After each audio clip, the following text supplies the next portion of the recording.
doutora Denise Albano. A ida do advogado de Lula para o STF, se referendada pelo Senado, seria um aviltamento para o judiciário brasileiro? E o que é aviltamento, doutora Denise?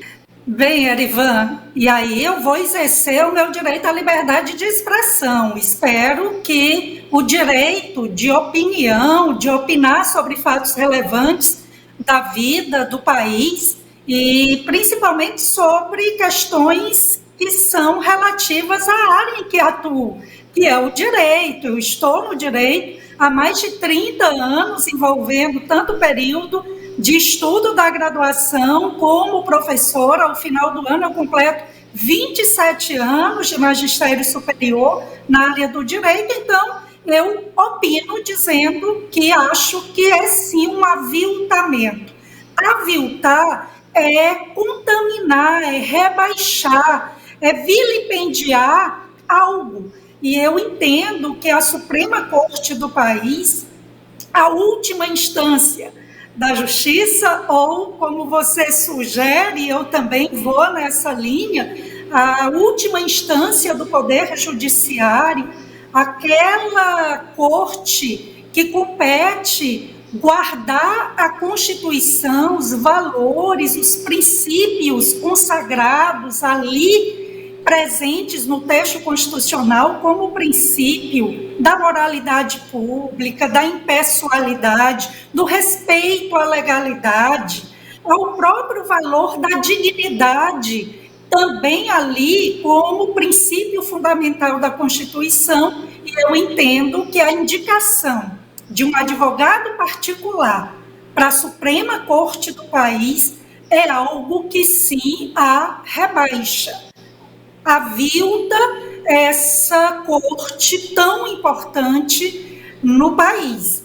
E veja, também é importante ponderar, Erivan, quem nos acompanha, que é evidente que todos os presidentes procuram indicar para se submeter à sabatina no Senado Federal nomes que tem algum alinhamento com a visão de mundo, com o programa de governo, com os valores que esse presidente e todo o seu entorno que ele representa defende. Peguemos o caso, por exemplo, dos Estados Unidos.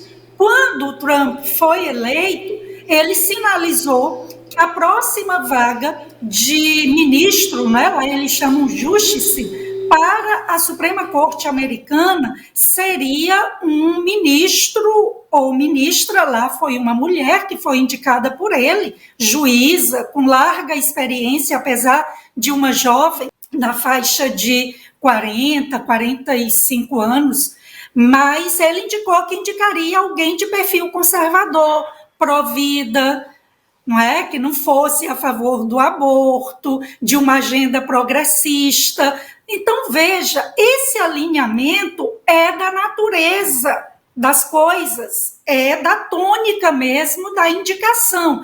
Agora, isso é muito diferente de você indicar, volto a repetir, um advogado particular, um afilhado de casamento, alguém que defendeu o presidente em graves acusações de crimes, de corrupção, de lavagem de dinheiro, e é claro que a sinalização é a pior possível, parece ser uma espécie de retribuição pelos serviços prestados na advocacia particular para, naquela época, o processado, o réu, o acusado Luiz Inácio Lula da Silva, e hoje o presidente Lula vem a premiar com essa vaga o seu ex-advogado. Doutora Denise, como é que um cidadão como esse vai, por exemplo, apreciar uma causa que o presidente Luiz Inácio seja objeto de questionamento ou esteja sendo acusado? Como é que fica a posição do magistrado desse, doutora? É uma grande incógnita, mas se formos analisar em retrospecto, olhando um pouco para o passado recente, também então advogado do PT, que atuou como advogado do PT em 2 ou 3 campanhas, inclusive em campanhas para a eleição lá no passado, quando Lula concorria à sua primeira eleição exitosa, quando ele foi eleito, Dias Toffoli, esperava-se que ele se declarasse suspeito, já que ele também tinha uma aproximação muito estreita com o PT. Um dos julgados, dos acusados no processo do Mensalão era o José Dirceu, que foi seu chefe, porque o Dias Toffoli teve um cargo de confiança no Planalto,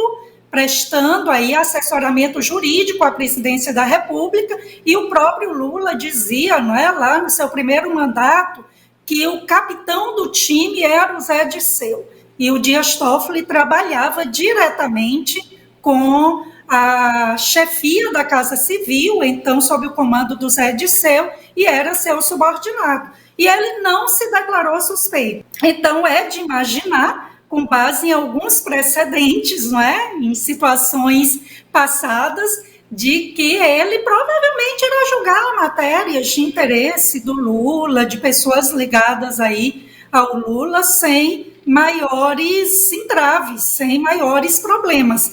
E é preocupante, Erivan. Eu, na próxima semana, inicio mais um semestre, vou estar à frente de disciplinas como processo penal e introdução ao estudo do direito, onde a gente discute a relação, por exemplo, introdução ao direito, teoria do direito, a relação entre direito e moral, a ideia do direito também como justiça, e aí é de se questionar com que ânimo eu vou para a sala de aula diante da realidade que hoje a gente vê no país. Quando também for ensinar processo penal, da essência do processo penal, do nosso sistema processual penal, a separação entre órgãos que investiga e acusa e aquele que julga. Hoje nós temos inquérito que dura 2 anos e que nunca é arquivado por ordem de ministro do Supremo Tribunal Federal, que chamou para si atribuições de investigador, de uma espécie de acusador e julgador, o que conspurca, o que contamina, o que avilta e rebaixa o que se entende como sendo um devido processo penal. Então, é uma situação preocupante. Eu encerro dando o exemplo que ontem repercutiu bastante nas redes sociais. A imprensa, a velha imprensa, não dá repercussão devida. Mas veja a gravidade disso, se não é um sinal eloquente de graves problemas no funcionamento das instituições brasileiras. E aí nós tivemos ontem o risco de não ser aprovada a medida provisória que aumentou para 37 ministérios. A gente tinha 20 e poucos ministérios, salvo engano, 24, e com o governo Lula, mais 13, 14 ministérios foram criados. Eu pergunto a quem nos acompanha, o que isso repercutiu positivamente na sua vida? Que benefícios nesse primeiro semestre foram vistos a partir dessa ampliação de ministérios? Eu não consigo identificar qualquer um desses. Enfim, havia o risco dessa medida provisória não ser aprovada se não fosse pautada, se não tivesse votos suficientes, e para ser pautada dependia da boa vontade do presidente da Câmara dos Deputados, o alagoano Arthur Lira. E o que é que hoje a gente sabe? Que ontem, depois de 3 anos parado lá no Supremo, o Toffoli, o ministro Dias Toffoli, decidiu pautar um processo criminal envolvendo o Arthur Lira. Seria mera coincidência?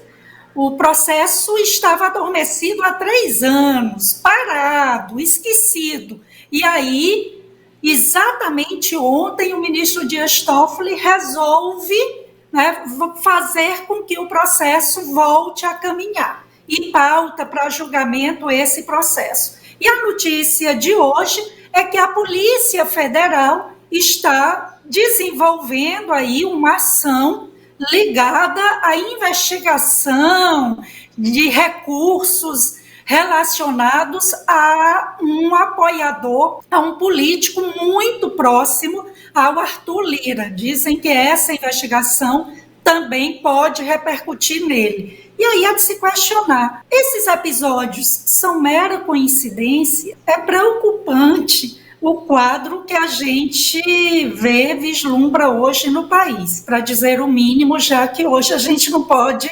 dizer tudo o que pensa. Eu, como profissional do direito, lamento, mas muitas vezes, mesmo numa análise técnico-jurídica, eu tenho que me conter diante da ameaça que paira hoje no Brasil, onde as pessoas não se sentem mais seguras, livres, para expressarem o que de fato pensam numa análise